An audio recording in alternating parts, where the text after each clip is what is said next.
You are experiencing the Knuckleheads of Liberty podcast. It is January 15th, 2026, and welcome to the Knuckleheads of Liberty, where we are bringing you the people and the organizations fighting for liberty around the country and in your region, and also bringing you the news from a liberty perspective. Today, I have with me Leon, the word Brathwaite, last word in liberty. He is a retired engineer in the state of California.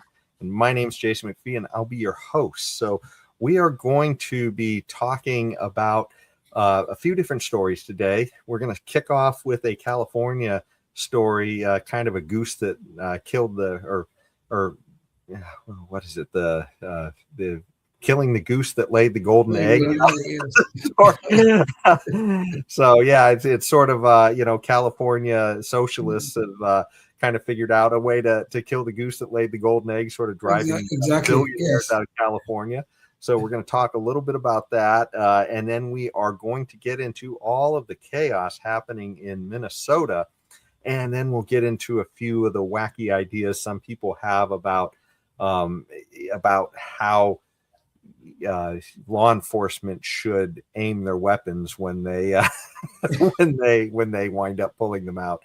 So, but before we do any of that, let's. I did want to bring up our local constitution discussion group. Let me bring up a visual here. So I just wanted to remind people, if they are local and watching in public access, the Constitution discussion group that meets every other Thursday of, I think it's first and third Thursdays of every month.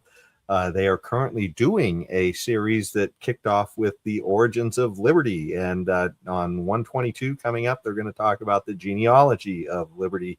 And then they have several other topics as well in this particular series. So, definitely check that out if this is something that interests you and you're in the Sacramento area and want to get involved with similar minded people. So that brings us to our quote of the day. And we always try and pick something that is related to some of the stuff we're going to be talking about. And I thought this time it'd be cool to have something related to this whole tax thing in California.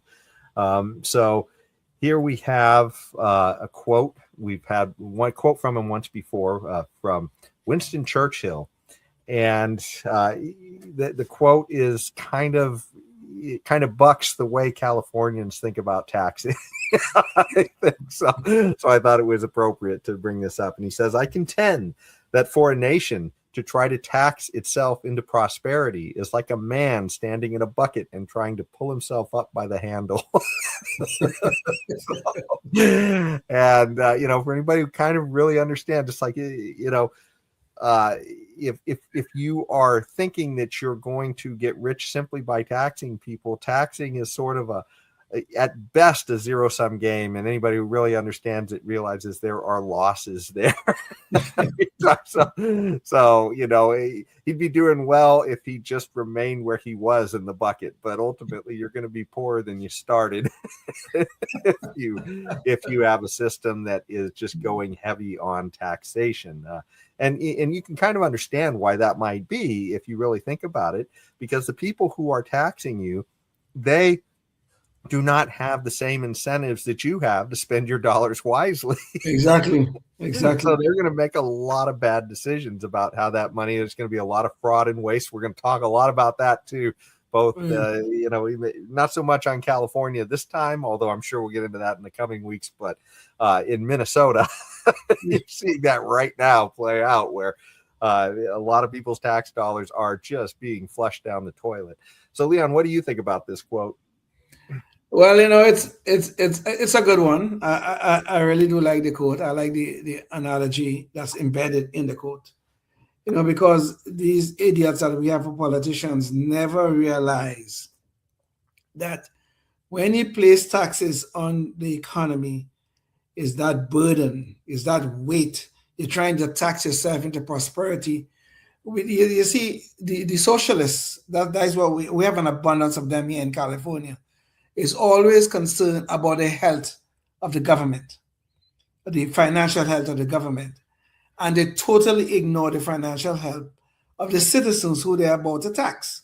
That is always their mentality. And you always hear this expression, oh, we have to billionaires, millionaires, and billionaires have to pay their fair share. Well, what the hell is fair? Right here in California, I think there's good evidence to say that the top 1% of income earners in California pay about 45% of the income taxes here in California. I think that is grossly unfair. Okay? I think that is grossly unfair. If you believe in fairness and this so-called equality and everything else and that kind of stuff, why the top owners have been paying such a large percentage of the taxes? But this is a mindset of the idiots that run our state. Okay? And I know that we're going to talk about this wealth tax issue. This is just a burden upon the economy.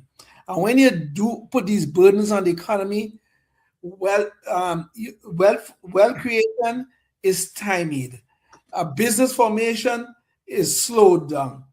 And when you're slowing down business formation, you're slowing down the creation of jobs. When you slow down the creation of jobs, you're slowing down the amount of people you'll have paying taxes. You're actually shrinking your tax base.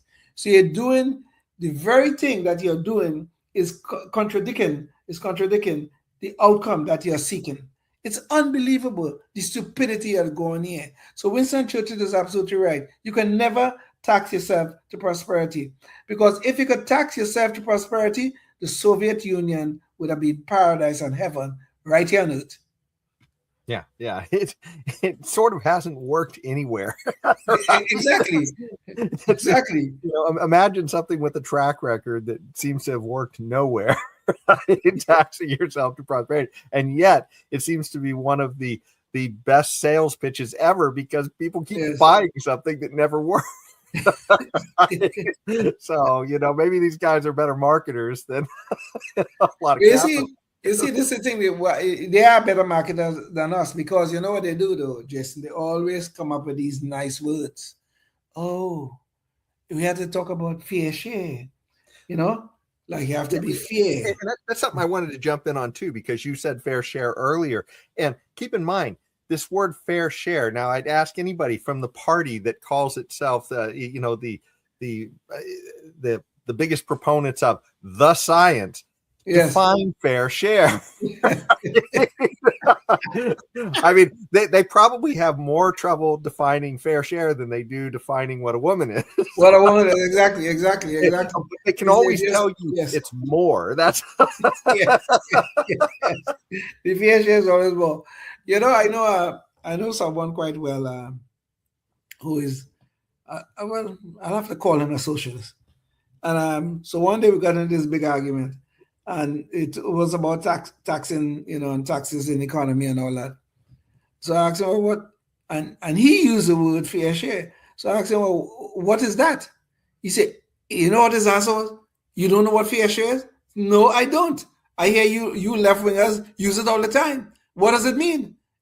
Up to this day, this happened about a year ago. Up to this day, I still haven't gotten a definition of fair share. Up to this day. Okay, and I think we have talked about it twice since that time. Somehow the fair share is always that other guy over there that has stuff. He pays more and I pay less. Yes. That's what the fair share always. So they're consistent. I mean, you've got to give them that. Yeah. They're not precise, but they're consistent. Consistent. They're consistently wrong. Yes. And consistent at bringing misery to its citizens. But this is just a problem, though, that these are you talk about marketing, and this is absolutely true. They market these schemes and gimmicks to people, and you know, people consistently fall for them. The reason why they fall for these gimmick and schemes is because they're always marketing free stuff. Because if you say, well, if we raise the taxes, billionaires will pay their fair share, and then we could fund education for kids. They tell you that, and all of a sudden your stomach get weak, your brain go to your backside, and all of a sudden you can't think straight anymore. You hear fear, and you hear we're doing for the children. among the things California that's put on the ballot for the children. I mean, these children should be better off than anybody else in the world. But, we still keep on. We have to do it for the children. Or nowadays, let's talk about, we have to do it for the homeless. And on the damn nonsense goes. But and after all of that for the children, somehow they're worse at reading, they're worse at math, and they can't even tell what gender they are. Tell me this. Yes. We always doing it for the children, and we don't educate the children to be able to decipher your bullshit. Oh, I shouldn't say that word. Sorry. Well, but and before we jump off of this, though, just in this fair share, I mean, in what world is 1% paying up to 50%? This is what AI is saying. AI is saying, this is from Google, California's top 1% of earners contribute a significant portion of the state's income tax revenue, typically ranging from around 38 to nearly 50%. Though this fluctuates with economic conditions like stock market performance. And a lot of that is because they're getting capital gains, and that's based upon how companies do. And if there's a downtime, then that percent's going to be a little bit lower, because some of them may not be reporting any earnings in some of those years. And that's why they're not paying anything in those years, which really upsets Elizabeth Warren. Then she wants to come after their wealth. She says, what? You didn't earn anything? Well, I want what you've got. That I want some of your house. I want some of your business. And that's actually what we're going to get into in the first topic. It is the wealth tax that California is looking to put on the ballot. And let's we got a video to kind of bring everybody up to speed on that.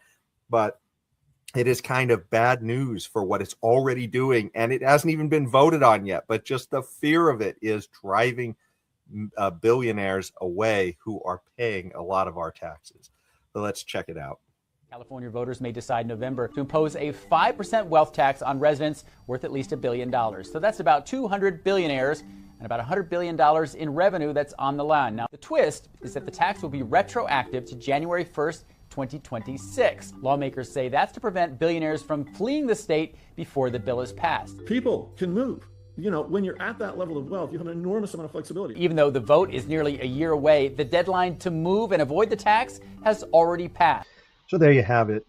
For Californians, it's not simply enough to tax the wealthy. They now want to take beyond just earnings. They want a chunk of the wealth that has already been taxed from these billionaires. And if you think about it, what they're after here is a one-time grab of $100 billion. What's on the line is there's about $2 trillion worth of billionaires approximately in California. And if you just do the rough math, what they're putting at risk is, if you assume that money earns potentially 10% a year roughly in capital gains, that's about 13% for the state of California that they would be taxing. And if that money leaves, if all of it left, you take 10% of 2 trillion, that's about 200 billion. And then you take 13% of 200 billion, that's about $26 billion annually that they're putting at risk to try for a one-time grab of $100 billion. It's just nuts. But the big issue is that most of these billionaires, their wealth is in their companies. So if you wanted to hit them with a $5 billion tax, they might have to sell their assets or their company in order to get that. So it's sort of cannibalizing their holdings, and it's even uncertain that company is it's just an estimate of what it's worth, right? I mean, you haven't sold it; they're just taking an estimate. So this is pretty nuts. Let's see how this what effect this is already having on those population of billionaires that are being targeted by greedy socialists in California. To those with that California derangement syndrome, I'll repeat, it's time to update your talking points. Gavin Newsom says his state is thriving, but the people with the most skin in the game are heading for the exit. New reporting shows that at least half a dozen billionaires have already left the Golden State. Up to 20 more could be packing their bags as a proposed 5% wealth tax remains on the table. The latest, Google co-founder Larry Page is headed to Miami, Florida. But he's not alone. Peter Thiel, Larry Ellison on the move to red states like Texas and Florida. Many of these people that are leaving are lifelong Democrats, supporters of the very people in the process that now is turning on them. The exodus from California is millionaires billionaires, but it's also working people who more and more can't find opportunity. And so there you go. It's, these are the goose that laid the golden egg. I mean, let's think about that. If these people with this top 1%, if they're paying nearly half of all of the income taxes, you want them to stay. Absolutely. Absolutely. No, it's a great deal that you're getting already. But California, socialists are so greedy, that's not enough. And they're going to kill the goose that laid the golden egg. Some of these have already relocated to places like Florida and other things. So anyways, yeah, go ahead, Leon.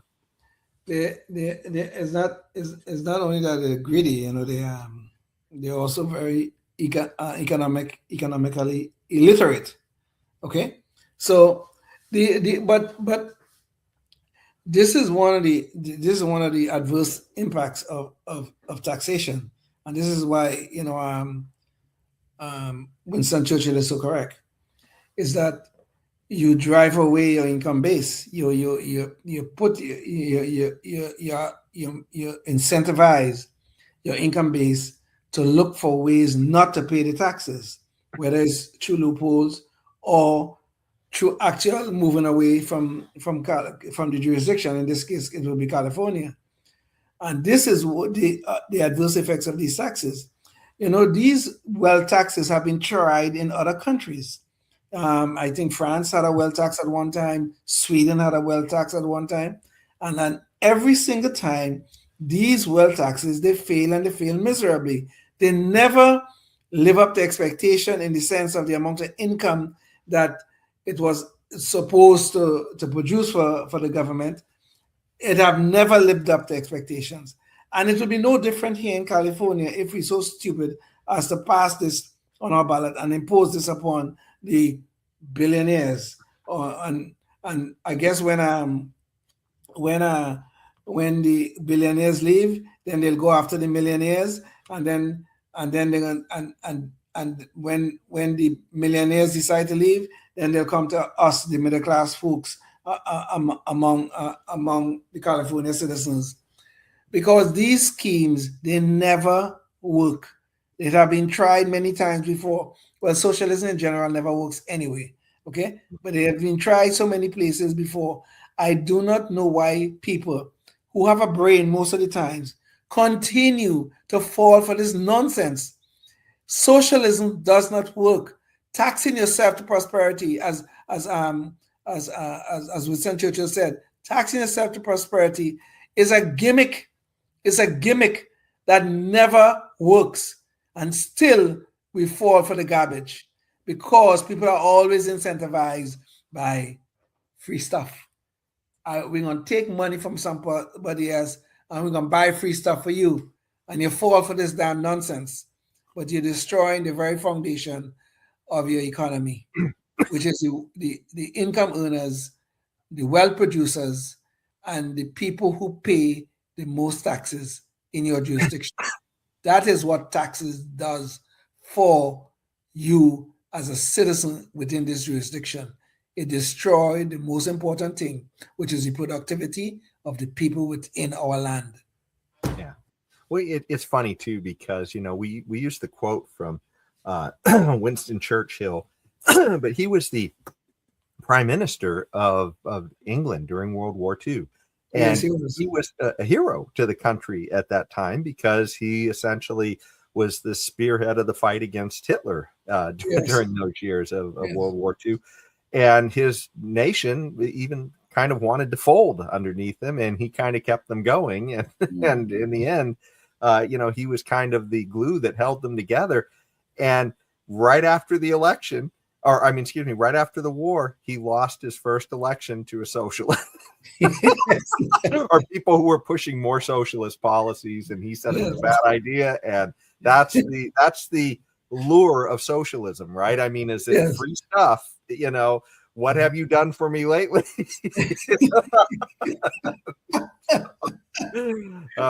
Sorry, Winston, but that's how it works. That's how it works. Just a minor correction, Jason. Is not the Prime Minister of England, was the Prime Minister of the United Kingdom. Okay. Okay. England is just one unit of the United Kingdom. Because anyway, that's just trivia. Yeah. But yes, but this was one of the oddities that Winston Churchill, after so bravely fighting off Hitler, I mean, of course, the United States played a very large role in that fight. And the people kicked him out.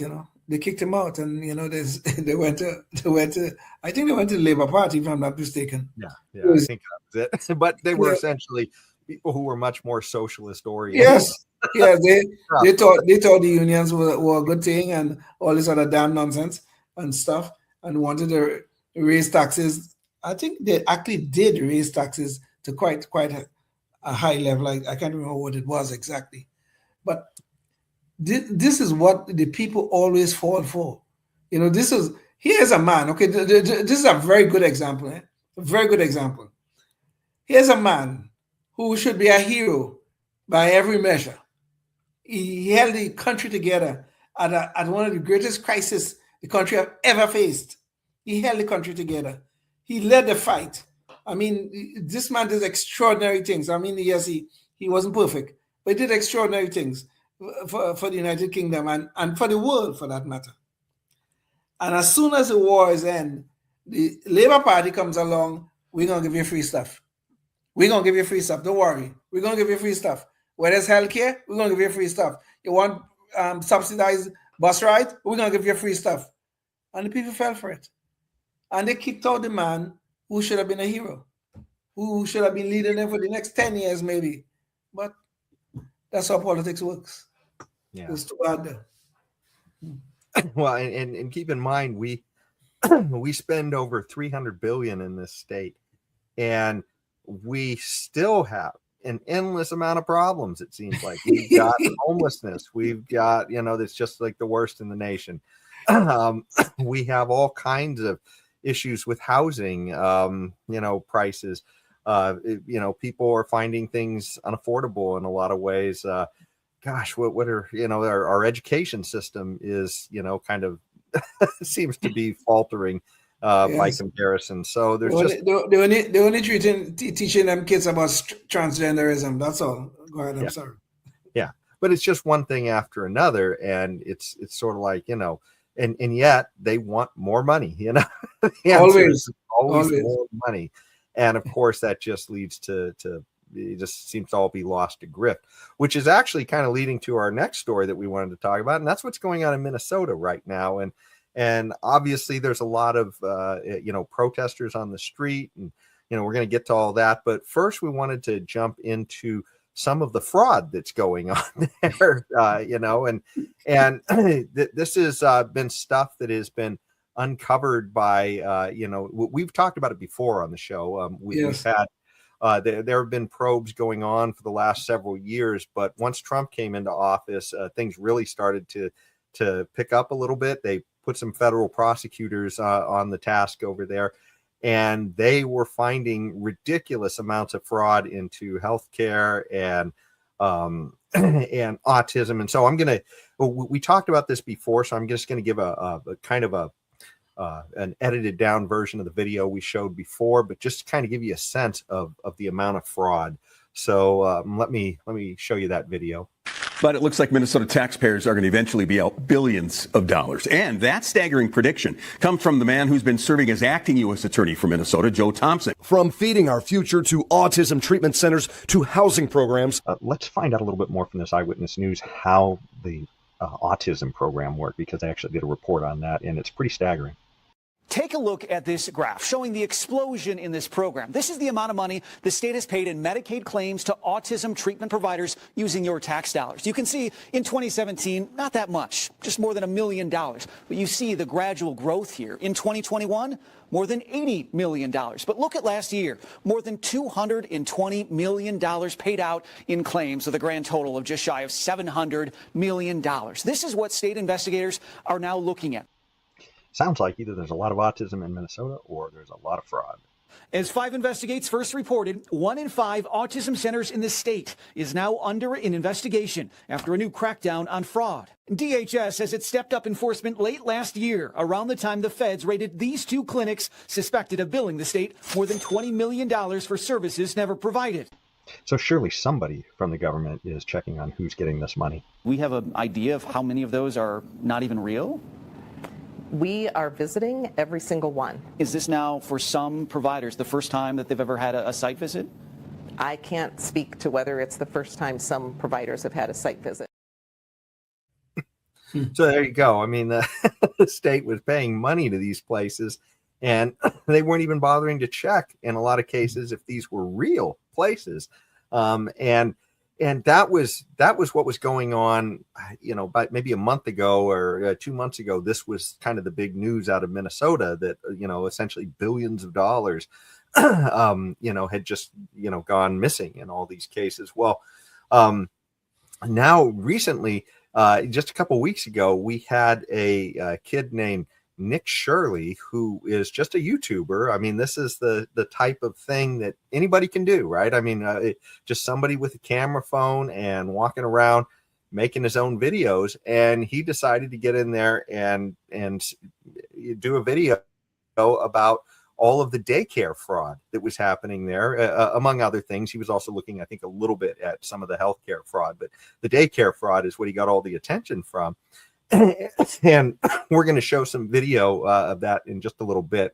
We're coming up on the break pretty quick for our public access, so I don't want to start the video until we're past that break. But yeah, I mean, and this is what's so extraordinary, though, because we're always telling people, what can you do in your community to move the ball for liberty? Well, Nick Shirley's doing it, just a young guy. I don't know if he's around 20 years old or maybe a little younger. I don't know. He doesn't look very old.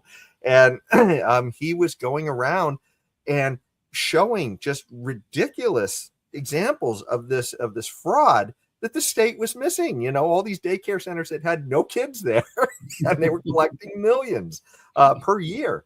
And it was absolutely nuts. I mean, Leon, did you have any thoughts right before we go to break? The issue is about accountability, and the Democrats don't seem to like that. They never like accountability.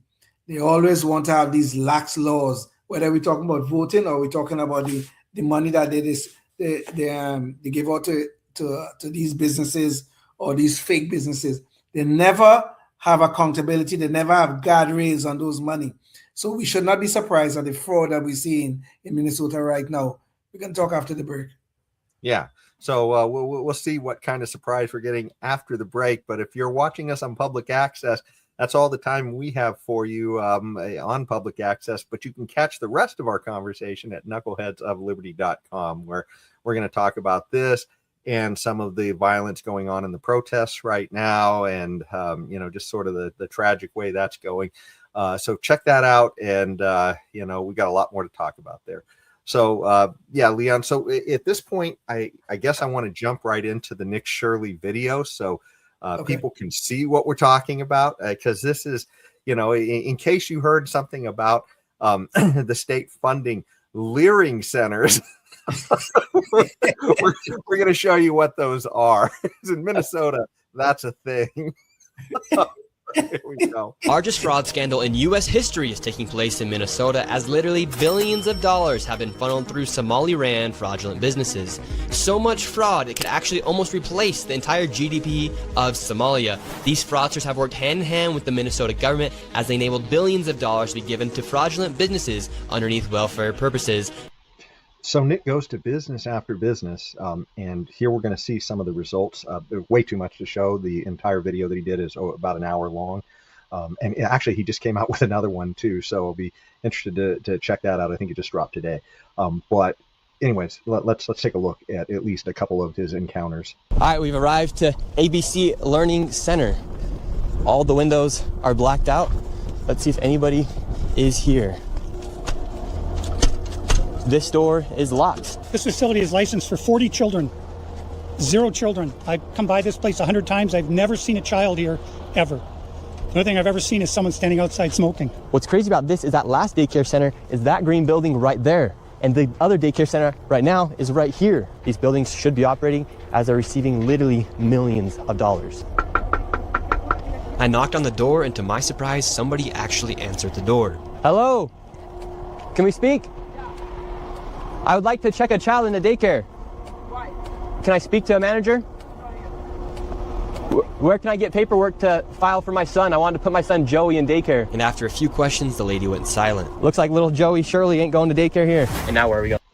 Lastly, we couldn't show you some of Nick's video without showing you the infamous Leering Center.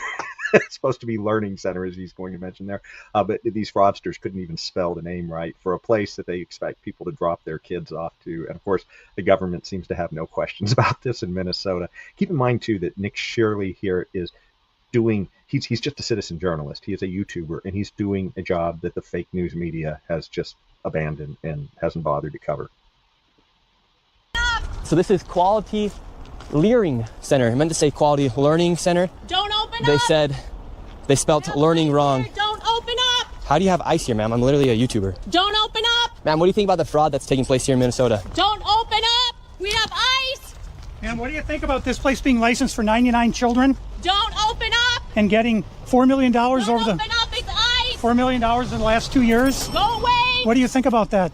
Are you in Go favor? away! Are you in favor of that?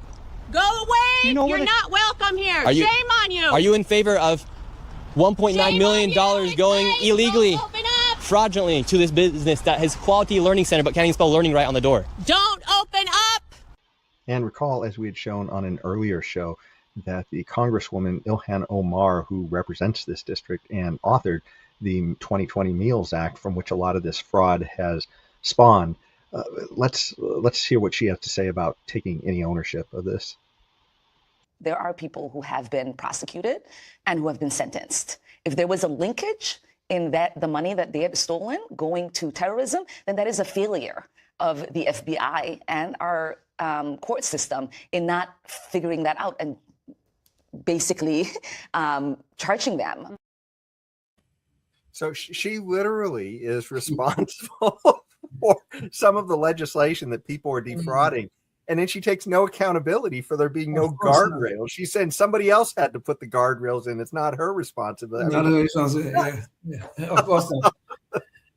Yeah, you know, I mean, the fraud that's ongoing in Minnesota, that, well, it's not been discovered, I should say, that is staggering. It really is.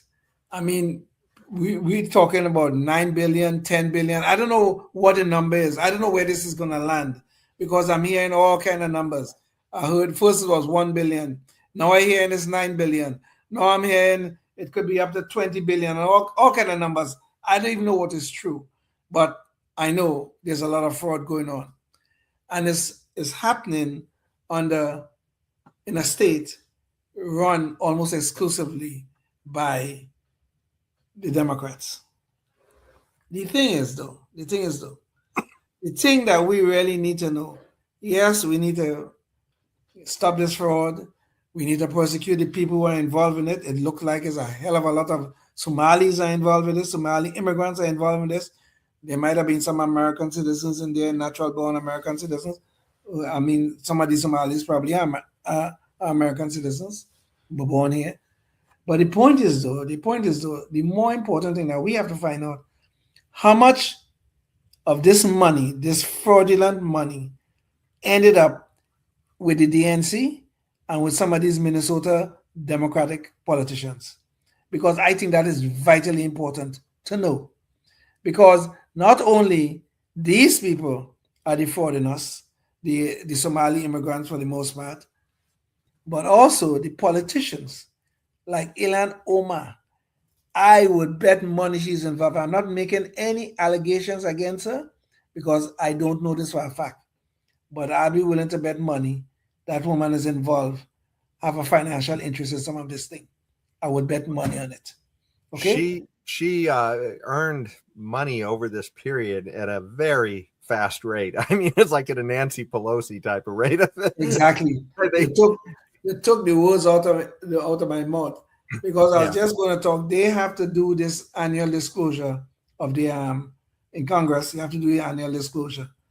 When this woman went into the Congress, which I think was like 5-6 years ago, I think she disclosed, I think less than half 100,000 or some kind of stuff like that. I think in net assets. I don't have the numbers correct, but it was somewhere around there. Now I understand she recently, her recent disclosures could put her as high as $30 million. So how did that happen?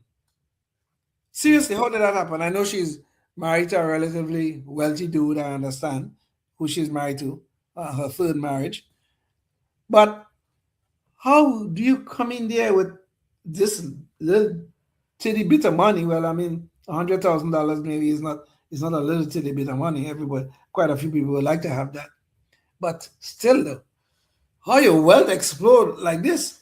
She and Nancy Pelosi have the same broker. I think I need that broker too, because I would. Yeah, I actually think from where she started to where she's gotten to, Nancy Pelosi should be coming to Ilhan Omar for advice. Because, even though, Nancy Pelosi's worth a lot more from all of their insider trading that she's been allowed to do,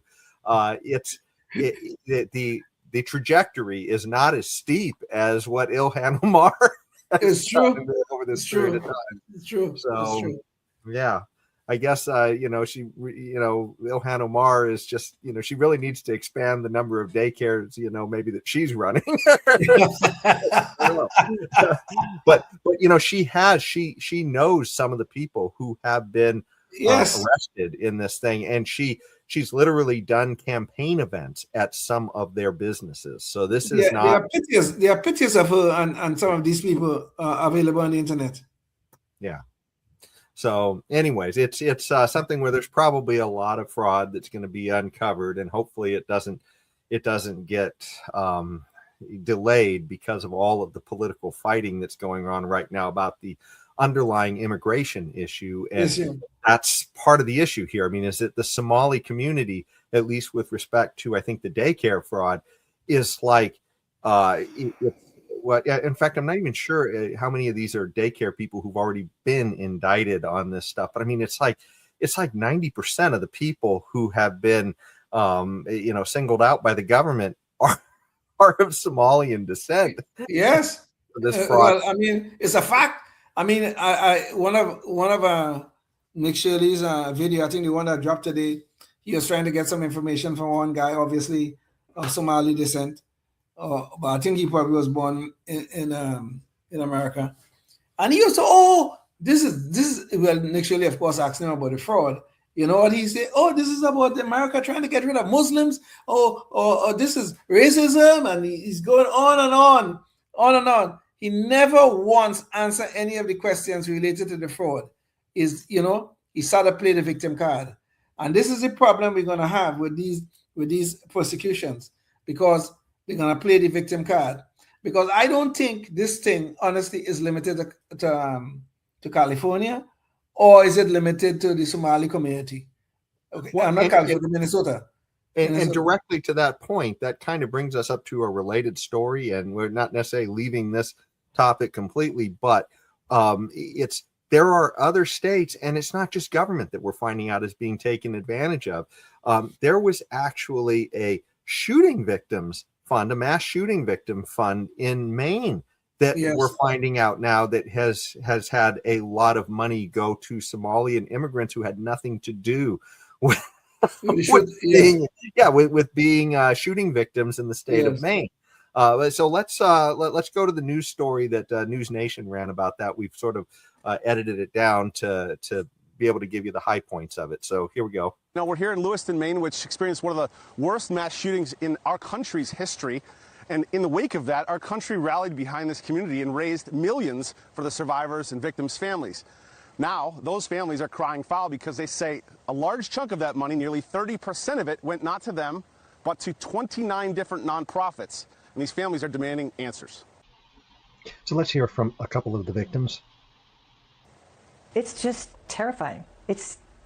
You can't even describe it. Jennifer Zenka had been shot twice and didn't know if she'd make it. As a nurse, my instinct just grabbed my arm and held it as tight as I could to keep myself from bleeding out. 18 were killed that day in Maine's deadliest mass shooting. the victims ranging in age from 14 to 76. My nephew was killed in the shooting. He was my sister's only son, the middle child. He was the man of the family since he was 14 years old. So what's different about this case than the Minnesota Somali fraud is government was the target of the fraudsters there. But here, it's actually a nonprofit that was raising money for victims of a shooting that is the target of the fraud. Local nonprofit, the Maine Community Foundation, established the Lewiston-Auburn Area Response Fund. We all met in an auditorium in the school, and they told us that night that 100% of the funds would go to the victims. And then I received the email, too, to say that. That email from the Maine Community Foundation says it is, quote, to help ensure survivors and victims know that 100% of all donations go to victims, survivors of this tragic event. But a year later, Amy investigated and uncovered that a big chunk of the money raised, $1.9 million, went not to the victims, but to 29 different nonprofits. 9 of the 29 are for immigrants only, nonprofits that serve the immigrant community in the Auburn-Lewiston area. Groups like Empowered Immigrant Women Unite, Generation Noor, New Mainer's Public Health Initiative, the Somali Bantu Community Association, and Gateway Community Services, which has been accused of misusing taxpayer funds and, after our reporting, was visited by Homeland Security. So imagine nonprofits helping groups that have nothing to do with being victims of the shooting, taking money, and some of these being immigrant groups. And the scope of this fraud is just wild. Jennifer, who received only $32,000, struggled to pay for her surgeries. It didn't really hit me and really upset me until I was in a position with a $93,000 hospital bill that I couldn't cover. Gateway Community Services. Right. They received a lot more money than you did. It does kind of re-victimize, where it just doesn't feel fair. And so there you have it. I mean, it's just, and so we may be at the tip of the iceberg, right? I mean, we've been talking about the government of Maine, or excuse me, Minnesota, and here was a shooting victims fund in Maine. And, and just to bring people up to speed a little bit, but, during the Biden administration, we had a massive influx of migrants into the country. Yes. And, what we're seeing in Minnesota is a very concentrated amount of fraud amongst the migrant community there. So, yes. So I mean, this very well may be playing out in a lot of other blue states, most likely blue states, because red states have kind of tried to resist, so much, hyper penetration of immigrants. But in places like Minnesota, it's just kind of like fling the doors open and here we go. Yeah. But this sort of thing, this sort of Leon, before you go on, let me explain what this graphic is that I brought up here real quick. So this graphic shows the attempted illegal border crossings and how they were recorded and how they went up during the Biden administration. They're calling it the COVID era, but it was also mostly the Biden era. And if you look here, that you have these cyclical spikes that are happening, that go anywhere from, on a per month basis to maybe up to a couple 100,000, maybe 170,000 looks like the max of any years before that. And that was around the year 2002, I think it is 2001. And it kind of is cycling downwards to where, it's generally less in the preceding decade by less than 50,000 per month a year is how many of these they would detect at the border. But with the Biden administration, oh my gosh, it was like they were finding a ridiculous amount and then they were releasing them into the country. Right, exactly. So, you could just see the change in policy. It reminds me, I wanted to play the clip of Kamala Harris talking about, hey, I've been to the border. She hadn't been to the border and was pressed on that. And she looked so embarrassed. Well, she didn't look embarrassed. That's what's the problem. She just went right along saying, well, I haven't been to Europe either. I've been to Europe. I don't know what that had to do with anything, but darn it, that was a clip I wanted to have for the show. And I didn't bring that one up. But anyways, this is kind of showing some of the issues that we're going to be talking about, both in some of these protests and with some of this fraud. So I just wanted to clarify that for the audience that it's really around this 2020 is where it just spikes and is up in all these years, and it doesn't start to come down until going into the 2024 elections, which is when suddenly Biden and Kamala realized they had to get it under control. So, and it was a major issue that helped Trump win that election, because now you can see Trump gets lower than it's ever been down here now. So, but the thing is that I know right now we are focusing a lot on Minnesota, and it's even more scary when you consider Tim Walz, who is the governor of Minnesota. This man, I mean, if Kamala had won, I mean, I don't know how that's going to happen, but if he had won, he would right now be president and vice president of the United States. And all of this fraud went on right below his nose. But I think that if you're sailing in the ocean and you see an iceberg out there, you just see a small portion of that iceberg, and it sits above the water. What is below the water is much larger, much, much larger. And I think that is what's going on right now. Minnesota is just the tip of the iceberg. I will bet you there's fraud going on in any one of these Democratic states that have taken a lot of these so-called migrants. Okay, any one of those states that have taken these migrants, I will bet you they have all kinds of fraud going on in those communities right now within those states. And the thing is that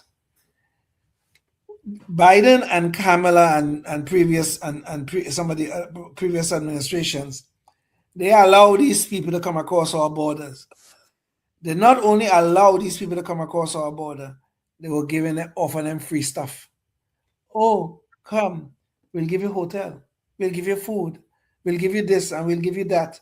They were even allowing these people, Kamala and Biden, were allowing migrants, these so-called migrants, they're really illegal aliens, they're allowing these so-called migrants to travel on planes using the piece of paper that ICE gave, the border patrol gave to them when they released them into the country. Now, I, as an American citizen, I cannot do that. When I walk up to the gate at TSA, I have to produce some sort of ID, right? Something, whether it's a driver's license or my passport card, I have to produce something. But these migrants, they were okay. They were just these special people. And this is what is causing now the backlash against migrants, okay? And I think it's going to get stronger because we're going to have a lot more fraud is going to be exposed in other states. Yeah. We're already hearing, well, you just brought up Maine. We're already hearing there's some issues going on in Ohio. It haven't gotten big yet, but there's something going on in Ohio also, again, in a migrant community. And I will bet you money there's a big one going on here in California. We haven't gotten there yet because Gavin always talking about, we are so welcoming to migrants regardless of their immigration status, and we're going to pay for we're going to give them the free health care. You're offering free stuff to people. What was it, Leon? And we've already seen one aspect of the fraud, and it's not so much a welfare fraud issue, but it was with commercial driver's licenses. Yes. Because they were literally giving driver's licenses to people who couldn't read English. How do you pass the test if you can't read English? Which is, I mean, when unbelievable. I took a Class C driver's license, which is just a non-commercial driver's license, you have to be able to read in order to answer the questions. There's no way around that. And the idea that as a commercial driver's license, you wouldn't have to do that, and we've already seen some fraud cases in some other states where migrants were hiring people to go in and claim that they were them and then take the test. So that's kind of, and of course we've seen some fatalities on the road recently with crashes involving commercial truckers who had, this questionable tests where, they couldn't read English and they had their license from here in California. So this is just unbelievable, But the bigger problem in all of this, Jason, is that the Democrats just love to have these very lax standards. They don't want accountability. You look at all this thing about this fraud. It happened right under Tim Walz and his administration, right under their nose. It happened, but that is not really the issue. The Democrats have this thing that where standards are always something they don't want to be around them. It's the very same problem we have with voting.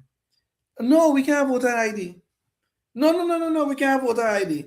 And where all the frauded voter ID does, where the fraud with the elections, where they occur? In those very states where these people we don't need voter ID. These voter ID, they're really discriminatory because, poor black people, these poor black people, they don't have ID, so they wouldn't be able to participate in the election. This is the bullshit these people that's trying to run by us. And now we have seen so much fraud that is going on. We just had from the 2020 election, 54,000 votes should not have been counted because there's a very major chain of custody problem with the votes. We just found that out here the other day, I think about 2 or 3 weeks ago. And this is the kind of things that go on where standards and accountability is something we must throw to the wind. And then we must people must participate. We must open the border. Everybody must come in. We should not enforce the law. We should get all these migrants to come in. And what happened? We have before in Minnesota, and I'm sure elsewhere. We should not have standards for voting. And what happens? All sorts of people who should not be voting, especially through these mail-in ballots. No standards, don't worry about it. And the integrity of our elections suffer. And this is a real problem. This thing where the Democrats always think that they're looking out for people who have skin color like mine in terms of its hue. They're always looking out for us. But all they do is telling us how racist they are because they always want these lower standards because we poor, dumb black people, we can't live up to these standards of white people. So they have to dumb it down for us because we're so damn stupid. Thank you. I got the message.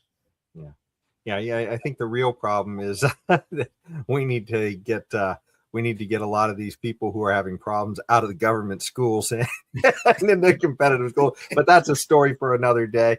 But I did before leaving this topic, though, I just wanted to bring back the quote that I've brought up a million times. But it really speaks to that influx of migrants that we had. With Milton Friedman, there's no doubt that free and open immigration is the right policy in a libertarian state, but in a welfare state, it is a different story. The supply of immigrants will become infinite. And that is literally what we saw under Biden, Kamala Harris. So it's socialism ruins everything. And what should be a relatively beautiful thing is people freely moving so that they can do an honest day's work somewhere else in the world because maybe they want to try something there, or maybe they have people who are family or friends that they want to be around there. And socialism turns it into something ugly because then you have to question everybody's motives about why they're there because you can't just open the door to free stuff for the entire world. Well, I must say, Milton Friedman is one of my favorite. He and Thomas Sowell, I guess, are my two favorite economists and philosophers, I should say. But I have a slight disagreement. I know. We've talked about it before. That particular quote, I have a disagreement with him, but we cool. We cool. Yeah. No, Leon's just a little more restrictive on immigration than I am, but I think we both think in general it can be a positive thing, but you would definitely have to get the incentives right. my presence here, Jason, is evidence that it could be a positive thing, man. I don't know. Eventually, you may look around and say, "Damn, this is a negative thing. How'd I get here?" I mean, you are in California. Shit, yeah, boy. Whoa.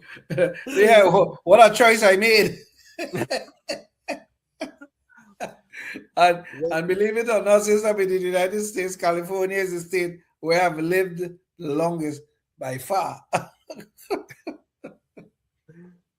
Well, I'll tell you, this does bring us in, and we're running a little behind, but we've got a lot to talk about still with respect to, some of the chaos that's now going on in Minnesota because of these underlying immigration and welfare problems, that we're seeing, and it's culminated with a crisis that this person who was a protester. I mean, that's probably the best way, an activist protester, to describe her. I mean, I wouldn't want to necessarily use any more disparaging assumptions than that necessarily, but she was, essentially trying to hinder some ICE operations of picking up migrants because, I mean, this is the problem, right? We saw those huge numbers that happened during the Biden administration.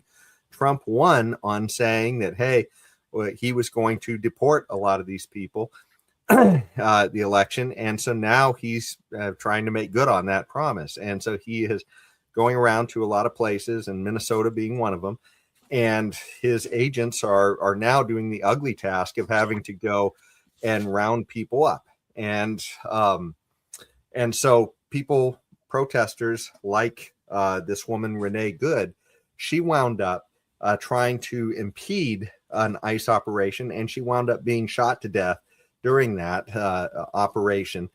And that is creating a lot of controversy because of the way the country is seeing it. If you're on the right, she was somebody who impeded law enforcement, was committing a crime while she was doing it, and therefore put herself in that situation. And, may have been unfortunate, but she, essentially got,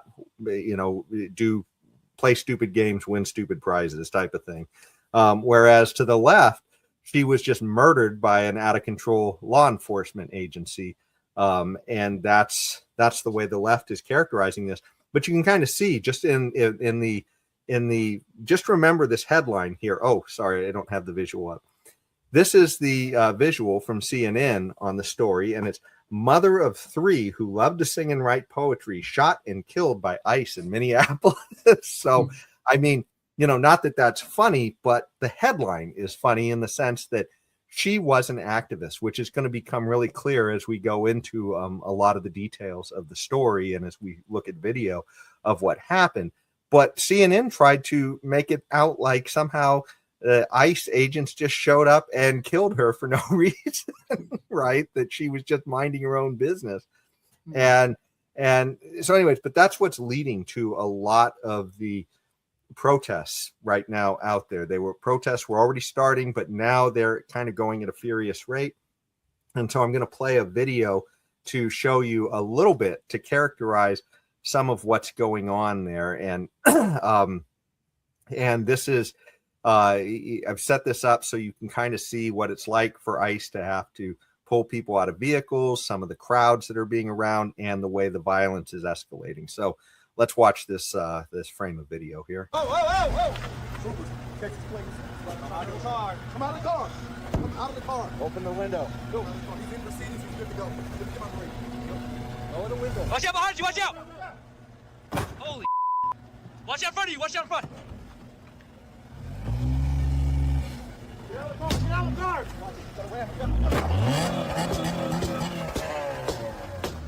Cut it off. Cut it off. Now. Cut it off. Turn off the car. Cut the car off. Cut off. Come out of the car. Come out of the car. Come out. Now. Hey, I'm here. So what you just saw was how dangerous it can be for law enforcement to pull somebody out of a vehicle in a parking lot when they don't want to get out. Well, it's a lot harder when it's in traffic, and here's an example of that.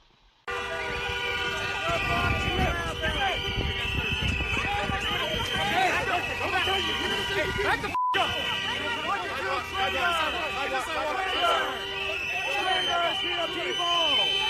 Shame on you! Force is not law! Force is not law! You are not following the law!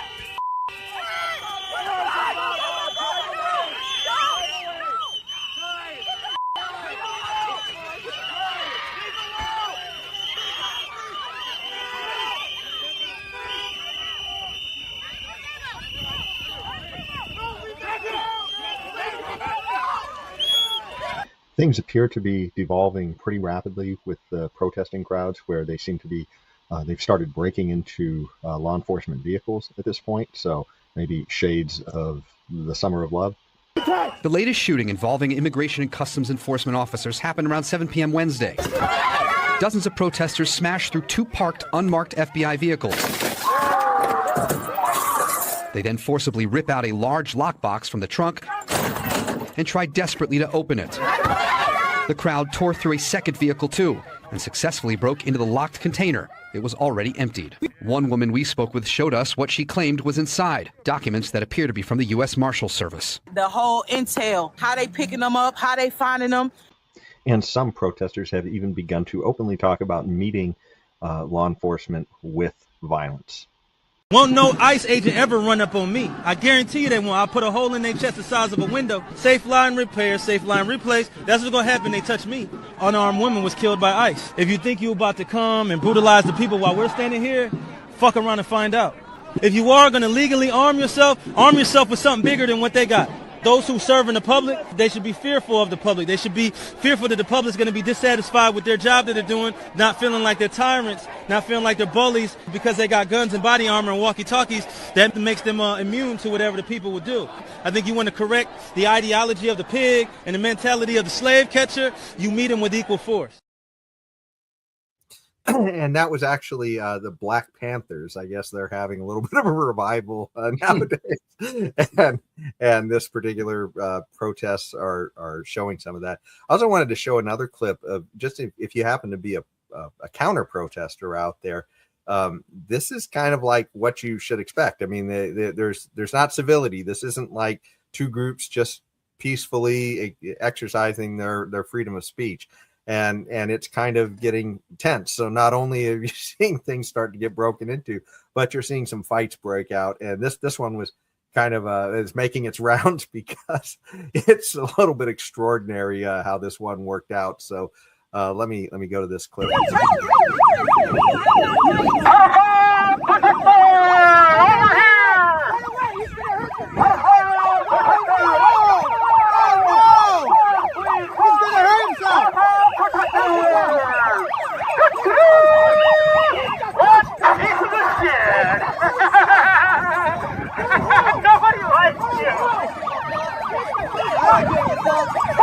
At this point, this MAGA lone wolf has about reached his breaking point. I like the man to try to find shit, bro.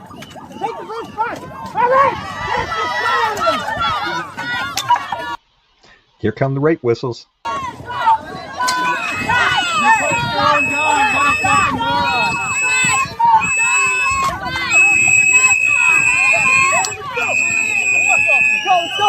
motherfucker!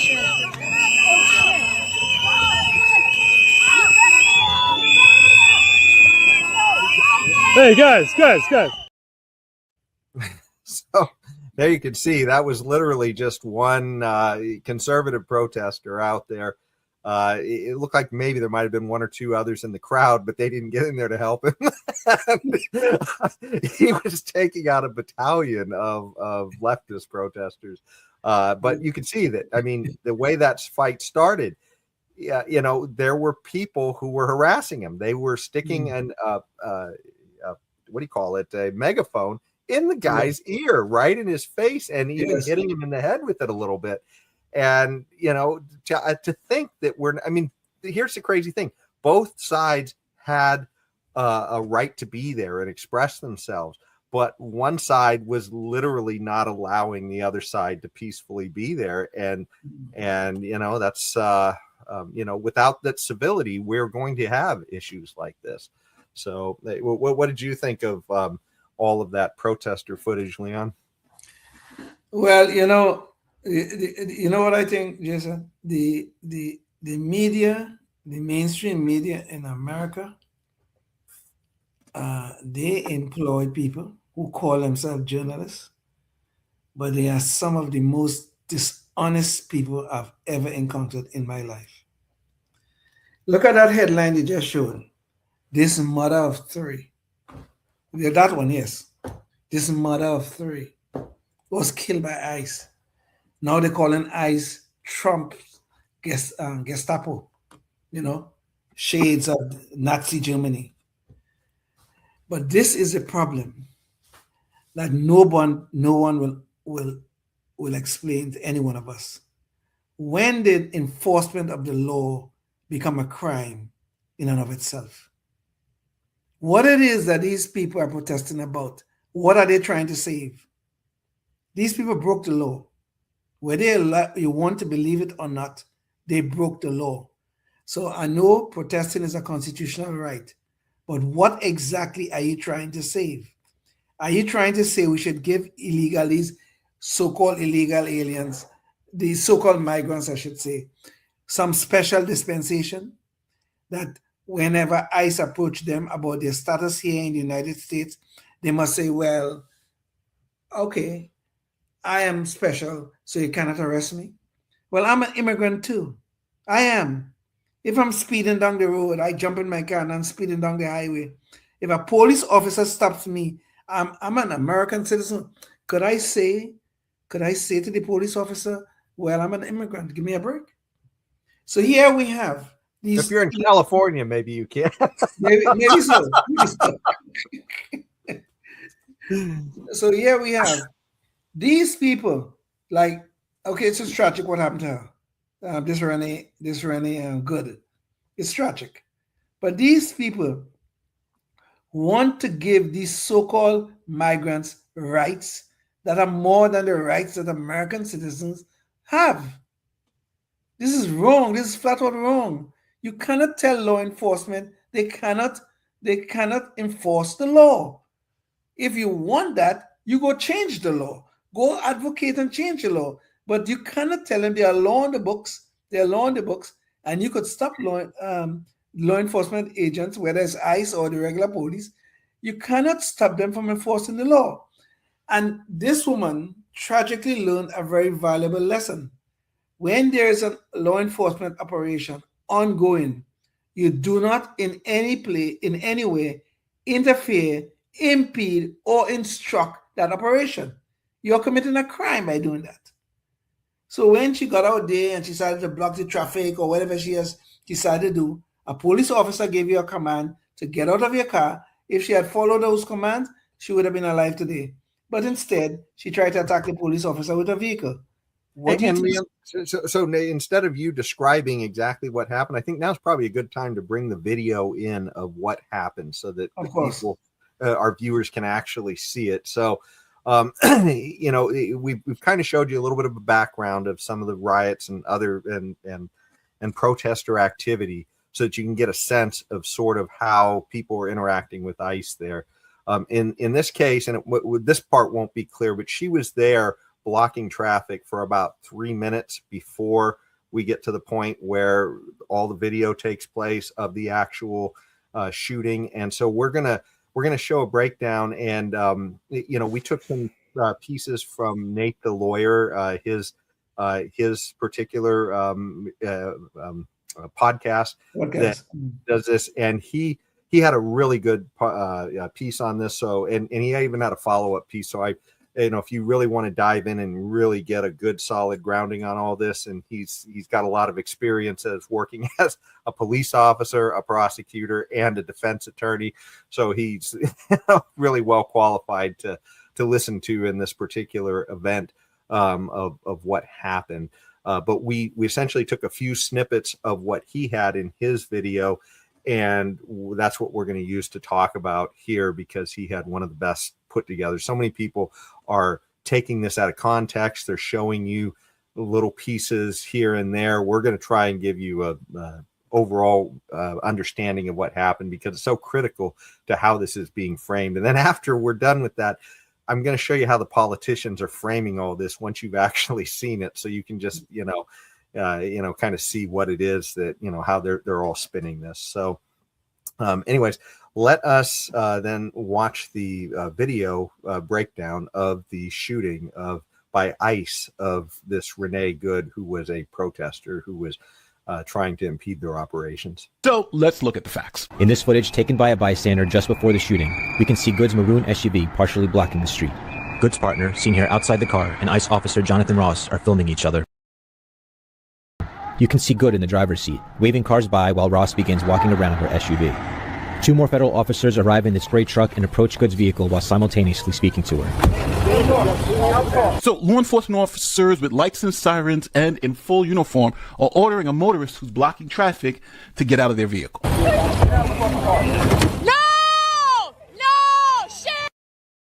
The whole encounter, from the moment an officer told Good to get out of her car to the third shot, lasted just 7 seconds. So what we saw there was the view that most people saw in the news at roughly full speed, except for where Nate the lawyer breaks it just to say what the officers were saying as they came up to the car. So you can kind of see what the public was initially seeing and how there might be some ambiguity in just that frame. But Nate the lawyer goes and then breaks it out into 3 separate views. We're not going to watch his entire video. You should go to his site and watch it there because it's about 15 minutes long and it's a really good video. So I definitely encourage you to go there. But we're just going to try and take out some of the clear scenes so you can see exactly what happened. And then we'll talk a little more about it on the show. Quickly, let's just break down what we just saw. With the video slowed down, you can see one officer grabs the door handle as Good begins backing up the car.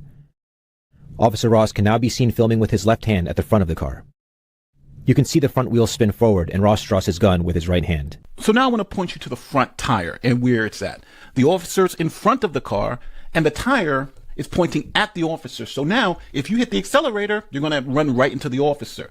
And as you can see, the person in the car is hitting the accelerator. That's why the tires are spinning. As you can see, the officer has his gun out. The tires are still pointed directly at the officer and the car is moving forward. Now, at the last second, the tires turn away from the officer, but the officer is struck by the vehicle, which you cannot see from this angle. So that was a breakdown from the angle most people saw on the news. Let's see one that was shot from a distance, but a different angle so that you could see kind of where the officer was at, roughly from the front of the vehicle. Well, the slow down version is showing me that when the SUV pulls forward, they make contact with the agent in the street, and then immediately following that contact, you hear 3 gunshots follow. So as CNN's expert has shown us, the officer was being struck by the vehicle and returned fire while the vehicle was literally hitting him. Here it is in real time. Finally, here we're going to see the view that the officer saw from his cell phone that he was recording with, just so you can kind of get a characterization of what he was doing in the moment that he was hit and sort of how he got there. Next, the officer was recording this incident on his cell phone. So now let's look at the incident from the officer's perspective.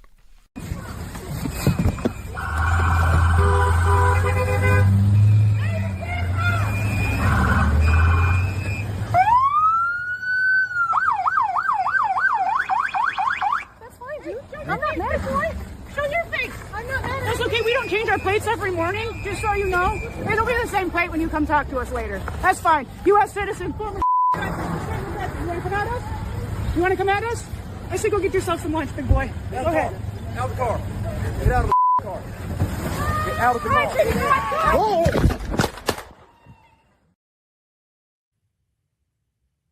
And there you have it. So you can hear him getting hit and yelling, whoa, as the shots were fired. And by the way, those 3 shots were all fired within 1 second of each other.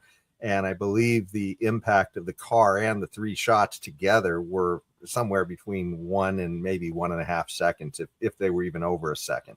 So, I mean, it all happened almost immediately. And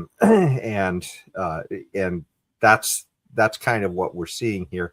Now, just to give you a little bit of a sense of some of the laws involving this, the moment those ICE officers, who are law enforcement officers, came up to her car and ordered her out of the vehicle, and then she hit the accelerator, she was committing a felony evasion in Minneapolis. Mm-hmm. So at that point, she was already in violation. She was of the law, and it was a felony.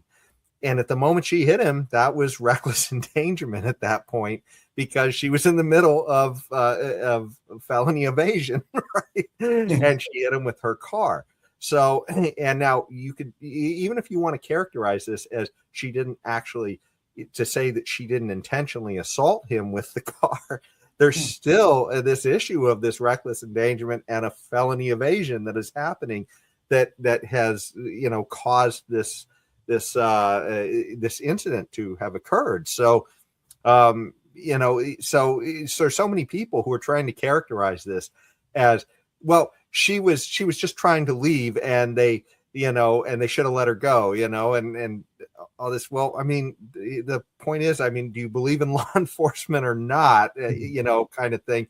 Now, you could say you don't like these laws, but that's another issue. And I mean, I probably am not crazy about the way they're doing some of this too. But the point is, if you believe in any laws and a law enforcement officer tells you that you're being detained for arrest and you take off running, you're in violation of the law. It's not simply that you just get to run off because of whatever cause you're participating in here. So anyways, Leon, just curious about what your take is from all of that.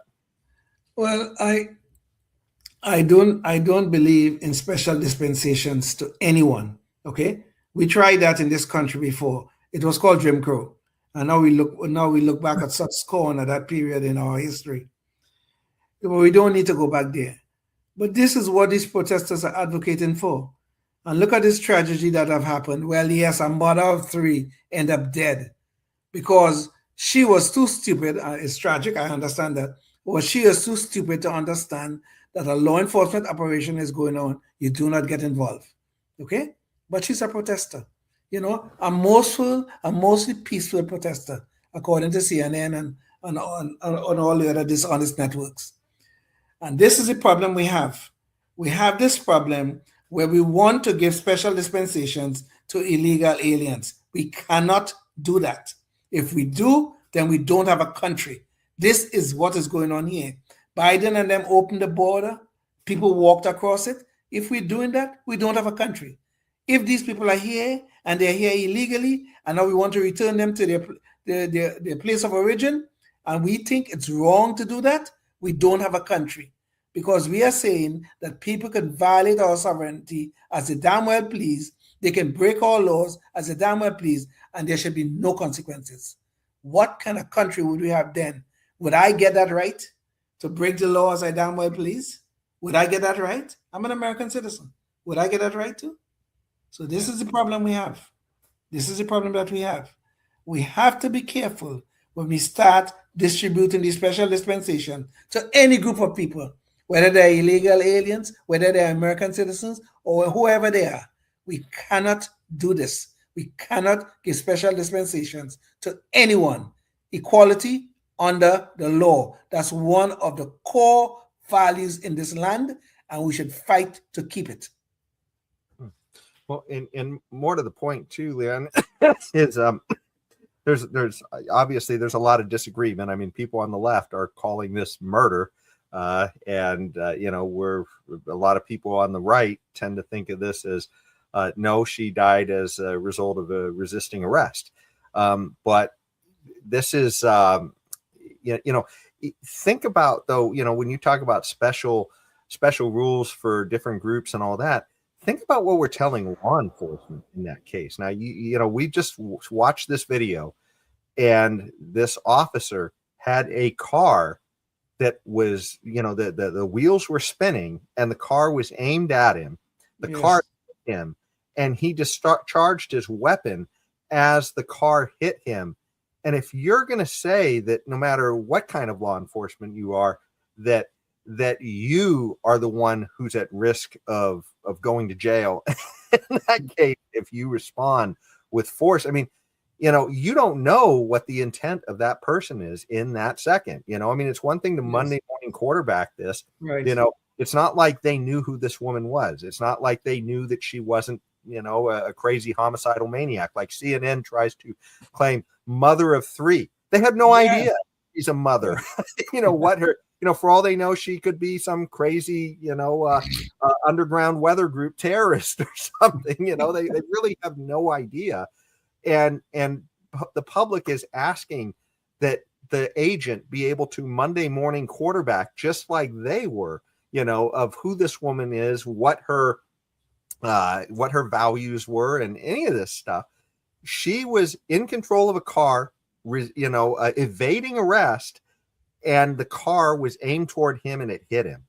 And he fired almost immediately as he was being hit, right? So, I mean, then the shots came after. So he didn't fire before he got hit, but the shots, were within a fraction of a second of being hit. If you are going to say that you're going to call a cop a murderer because of that, with that kind of evidence on them, then you're not going to have anybody who's ever going to risk being a law enforcement officer. Exactly. Why would anybody take on that risk?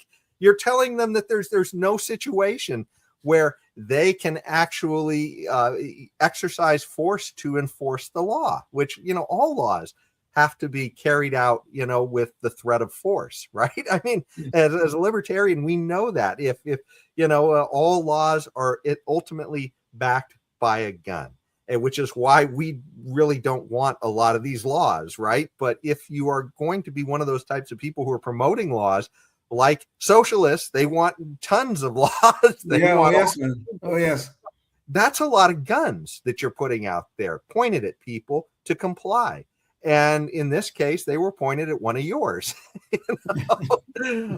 And she didn't comply, and this is what happened, unfortunately.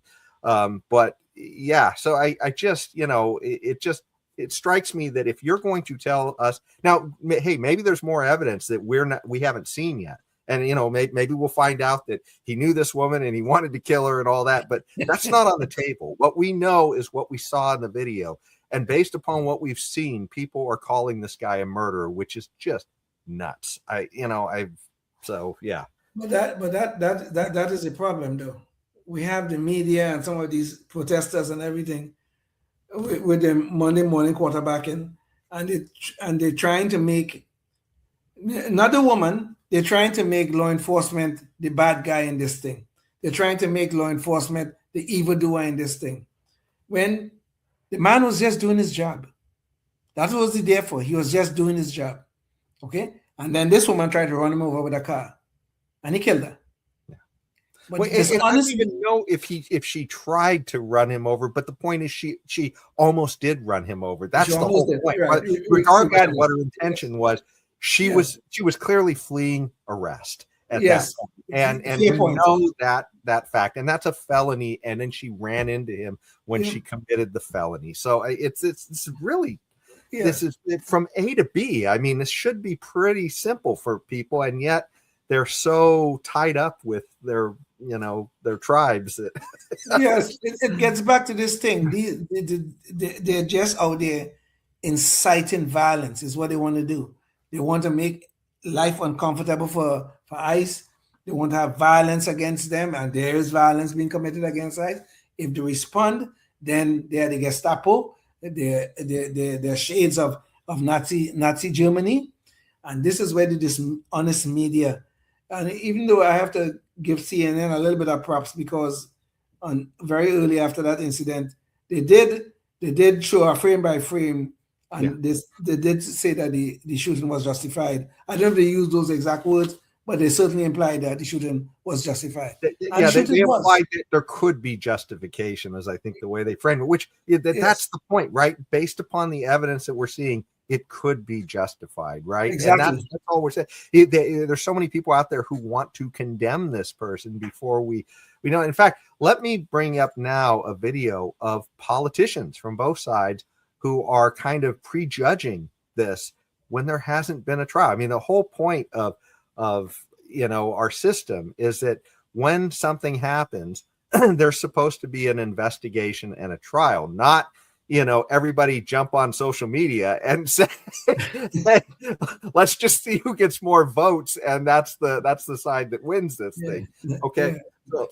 So let me show the video, Leon, and then I'll bring it back to you so that you can comment on it, because I think some of the comments here are pretty outrageous. So let me bring this up. And agents approached the vehicle of the individual in question, who was blocking the officers in with her vehicle. She refused to obey their commands.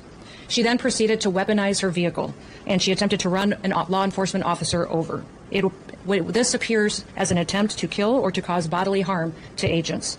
an act of domestic terrorism.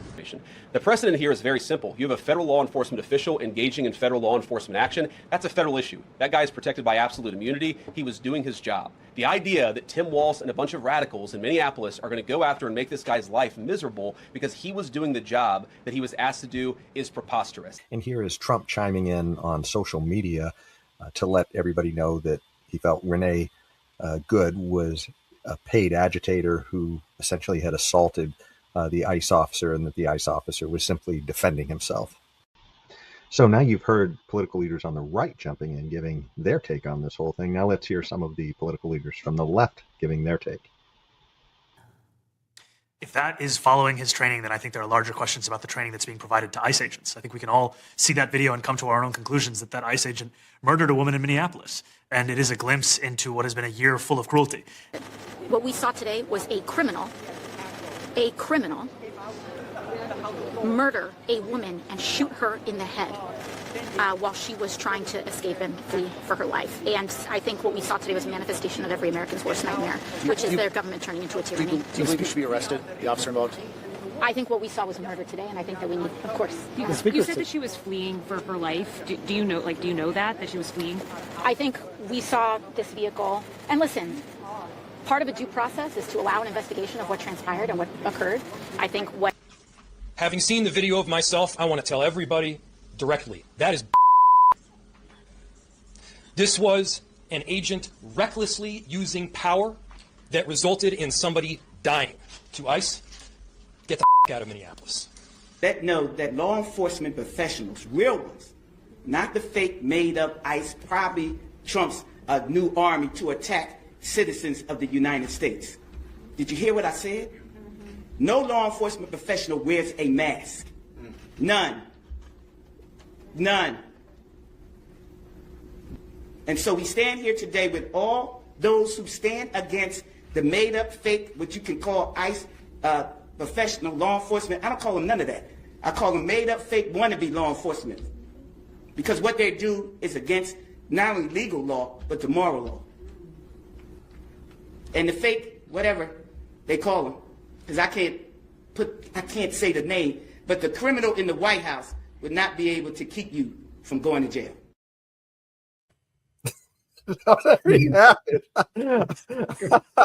You know what?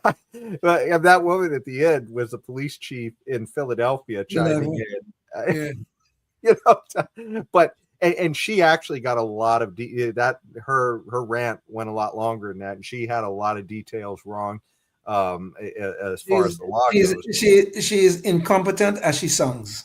Yeah, but I really want to draw you back to what AOC said, because the reason I let the clip go a little extra beyond what she said about him being a murderer is because one of the reporters said, well, do you really know that she was fleeing and why she wanted? Says, well, that's what an investigation is for. After she just called the guy a murderer. I mean, AOC is one of the stupidest lawmakers I've ever seen.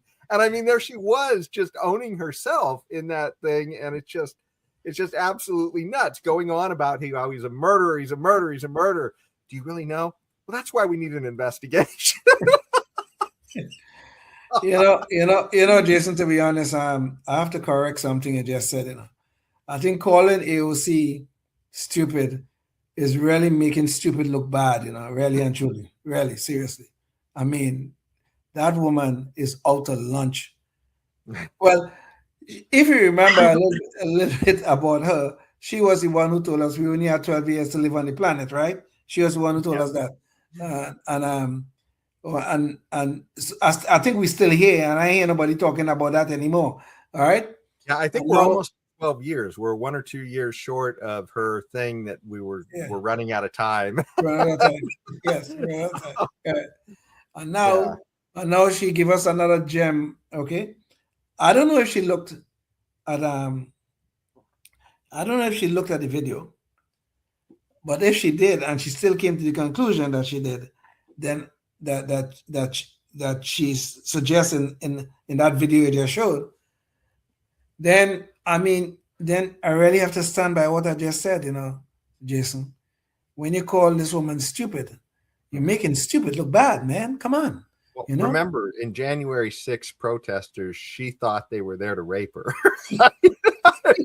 that's literally what she thought it was all about. Imagine that. Imagine that. I can make a comment about that, but it wouldn't be fit for the show. Well, I mean, maybe that's why all these protesters have the rape whistles going. I don't know. It's an AOC thing. They're all worried that this is the ICE is just there to rape them. Yes, right. Yes. Yeah.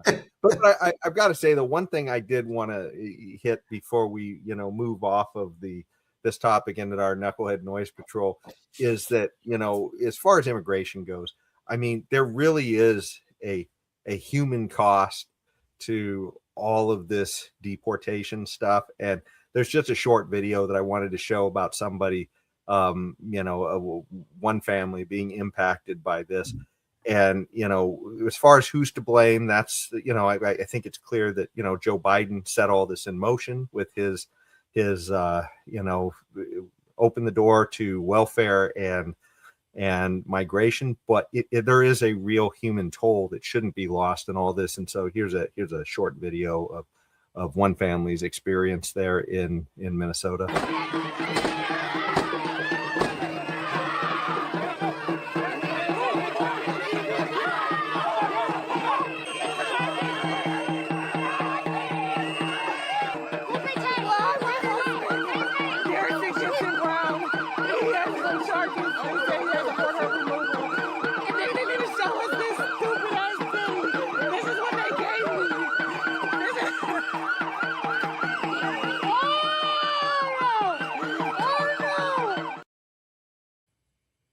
And I just can't imagine, having that situation of having somebody pulled out of your house by the government.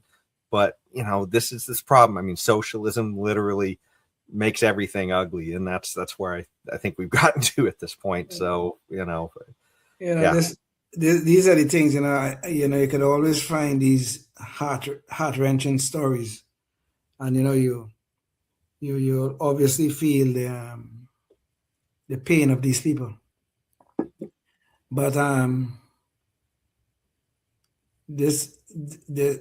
you can't get away from the fact that the government represented by Joe Biden and Kamala Harris caused this suffering upon people. Just because Trump is trying to enforce the law does not mean he's responsible for the heartache that we are seeing here. So it's heart-wrenching. There's no doubt about it. Even that woman getting shot, of course, you will feel the pain. She has a young son, I believe. I don't think she has 3 children. I don't remember seeing that anywhere. But at least I know she has a young son. Or maybe it's 3. I don't know. But imagine the pain that these people, these children or child will be going through. There's no doubt about it. There's, like you said, you call it a human cost, and that's a good word. Some good words. But you're always caught between these heart-wrenching stories and trying to make the law right, in terms of how it deal with people who break it. There's always that place you stand, and even though these stories are heart-wrenching, I just have to stand on law enforcement. I really do. As hard as it is at times, as painful as it may be at times, I have to stand on law enforcement.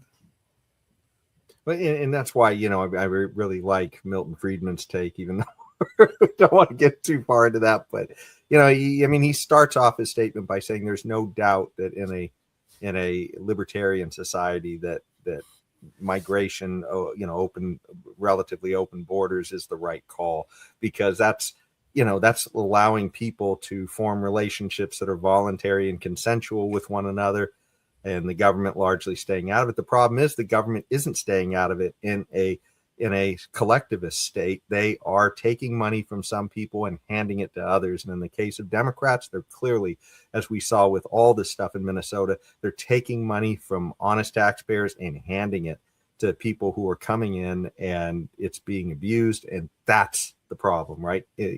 Socialism poisons everything.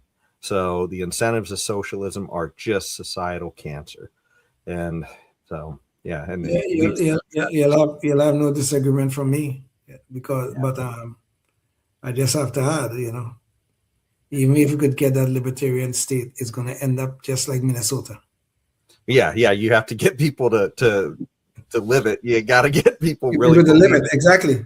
Yeah, because otherwise they're just going to go back to the incentives of you empower government to do something.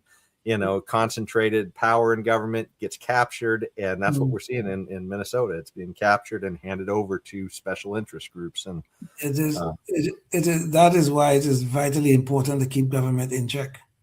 That maybe you might very small box, very small. Small, exactly. Box smaller, very small box. Crush it like a diamond. and they can't be handing out. They can't be handing out our taxpayer dollars like candy. They cannot be doing that, because if they could do that, they will always corrupt the system. Always. Well, I think now is a good time to just jump into a quick knucklehead noise patrol, and it's all related to this, so we don't really have to open up a whole new thing. But one of the things that is, what we talked about before about the nation having two separate views of this whole incident, and what could lead the left to some of their ideas about law enforcement, right? About these kind of deranged views, and the things we've heard is, well, why didn't they just shoot the tire? Stuff like that. And so I want to bring up a video from a show I watched that they literally had this sort of debate on there, and we've kind of capped it down to we've sort of honed it down so it's a small segment, but this really gets at the nub of things, that there's an epistemological crisis in our country where people don't seem to be able to agree on what we're seeing. I mean, there's just like two wildly different ideas of reality going on here. And I think that's captured a little bit in this knucklehead noise patrol. So let me bring this up. Exactly are the next steps. To me, from my purview from the video that I saw, it doesn't look great for DHS because, like you said, it seems like the person was trying to drive off and not ram a police officer. But you can't just drive off when you can't run away from the police car, right? You also shouldn't be killed for that, right? They could have shot the tire. There's many things that you can do. No, right? They don't shoot the tire. Okay, but there are many other things you can do. It looks like when somebody gets killed, you could have shot them in the leg. There are many things that you can do. No, you have to shoot somebody in the head. This woman was killed. The police don't shoot you in the leg ever. Okay. That's not part of police. Again, so we need to have a conversation about whether somebody needs to die because ICE is in neighborhoods doing policing for immigration. If the police, and so no matter of the stipulation of where police, is an important piece of so tell me what's the misinformation about? They can't shoot anywhere else but someone's head. That's what I want to know. The police are. So Rising is a show I often watch, and it's a great exchange between usually a left-leaning person and a libertarian. In this case, the libertarian is Robbie Suave, and the left-leaning person is Lindsey Granger. But this is an excellent illustration of how the left has no clue of what it is to pull a gun on somebody and shoot, and what police protocol would be in these cases. And she imagines that you could shoot somebody in the leg. I wonder where she got that idea from. You have to teach people how to de-escalate circumstances. De-escalate. So instead of anybody coming at you and the first thing you do is shoot to kill, you shoot them in the leg. There's way. So where does the left get their ideas about how law enforcement actually works? Is it from Hollywood, from way back when land? The Lone Ranger. Let us go. There we are. Now drop your gun. Stop it, Dale. And so there you can see in the Lone Ranger, he was always shooting the gun out of people's hands. So he didn't have to kill them, right? He shot the gun out of their hands. He's that good. He's that good. Yeah, shoot the gun out of their hand. The poor guy will live forever. I think somebody needs to educate these people. What is that woman's name on Rising? What is her name? Lindsey Granger. So she's the current left leaner on the show. That's the main person. They occasionally bring in some others, but she has some staying power. So if she keep on going in this direction, she ain't gonna have no staying power. So let me give you a little bit of wisdom, Miss Lindsay, okay? Let me give you a little bit of wisdom. The rule is very clear and it's very simple. If a police officer draws his gun, he draws a gun, he shows you the gun.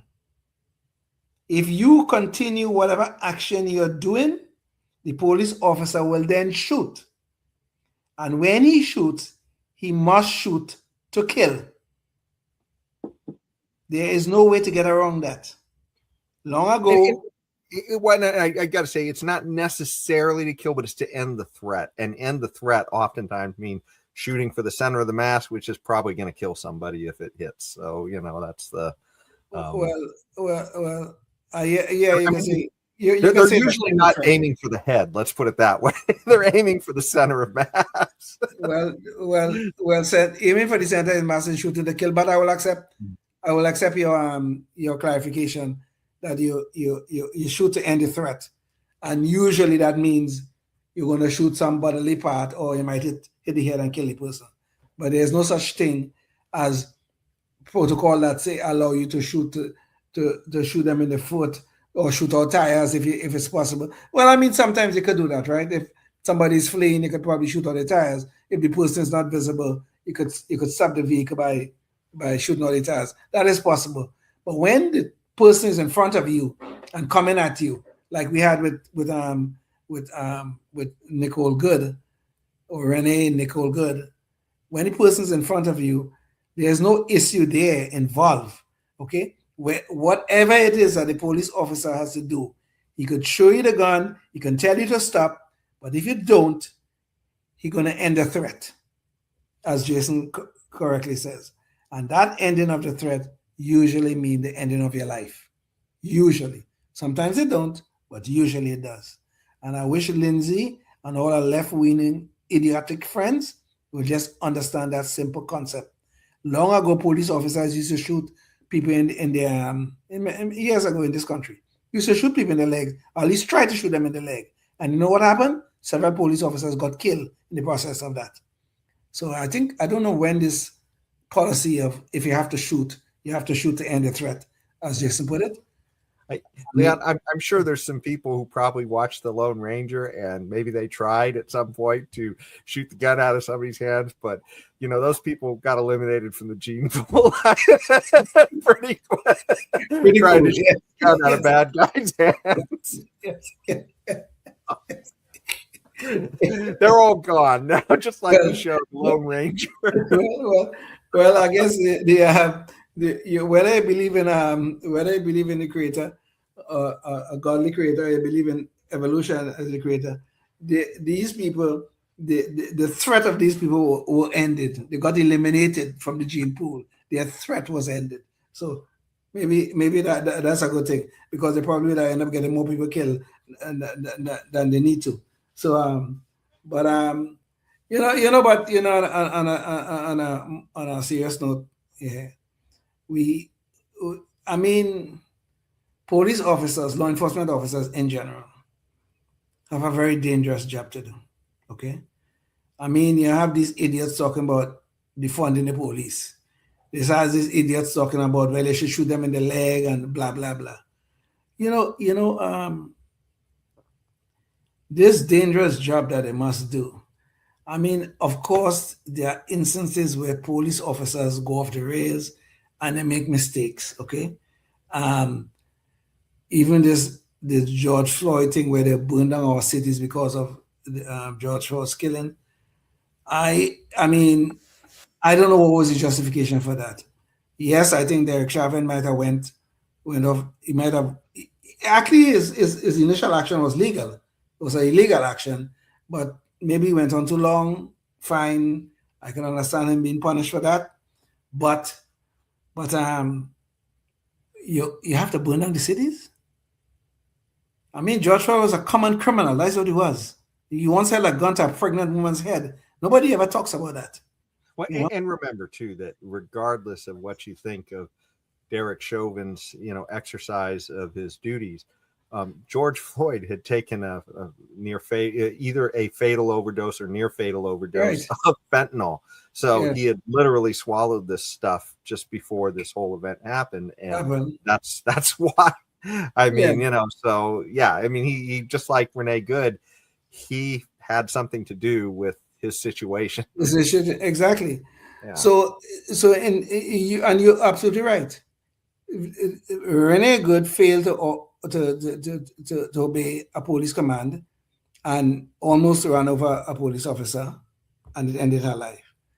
George Floyd took this drug, this heavy drug of fentanyl or whatever the hell he took, and that kind of stuff.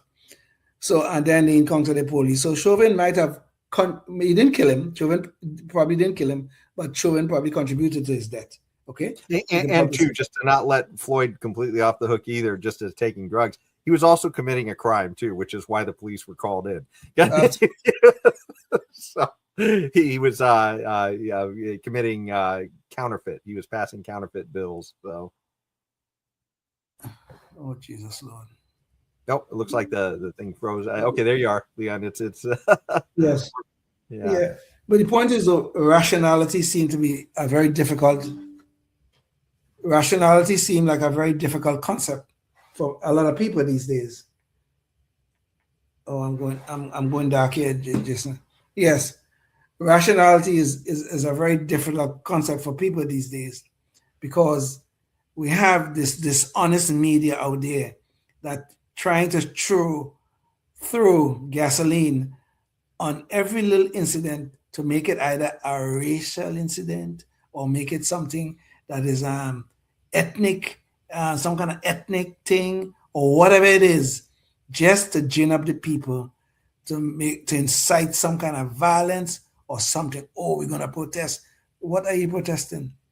What are you protesting? You don't even have a investigation that was done to say, well, this actually happened or that actually happened. You don't even have that, but you're protesting. What is happening to our country when you and your dishonest people who calling themselves reporters and doing nothing but inciting violence? What? Yeah. What are you doing? Well, and the one thing that is interesting about you bringing up the George Floyd thing too is it was yet another instance where essentially, I don't know if it was half and half, but it was one very large portion of the country saw it one way and another fairly large portion of the country saw it another way. Yes. And that's, again, I mean, this is what we seem to be happening over and over again.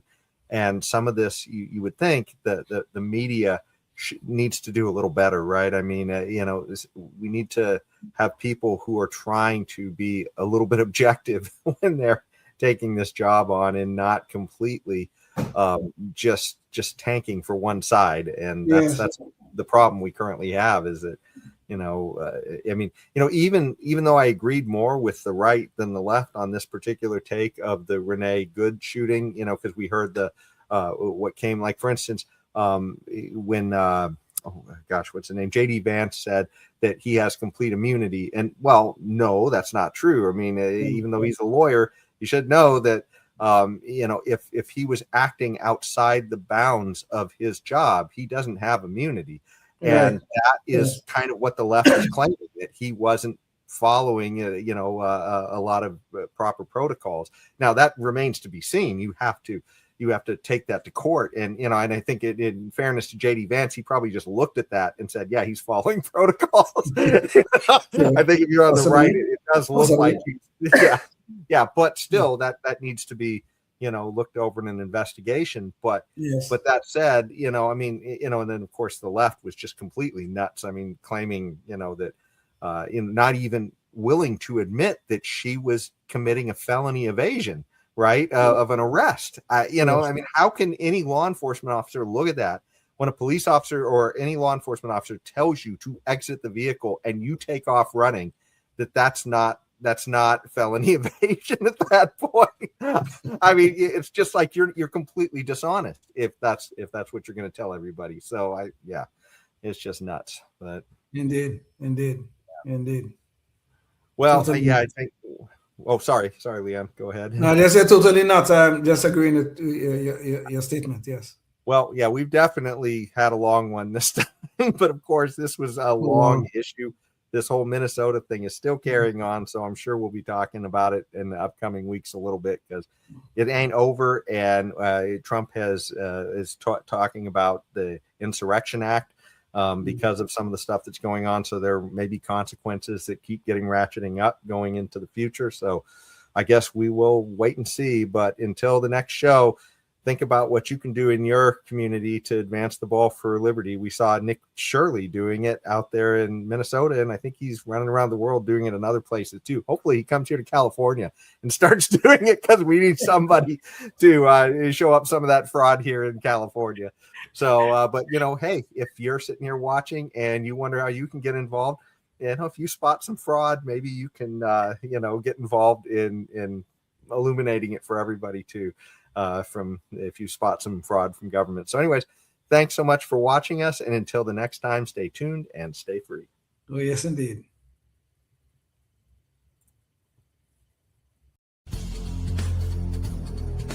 Life, liberty, and the pursuit of happiness, always and forever. Thank you for listening to the Knuckleheads of Liberty podcast. Find us on Facebook, Rumble, YouTube, your favorite podcast network, and at knuckleheadsofliberty.com.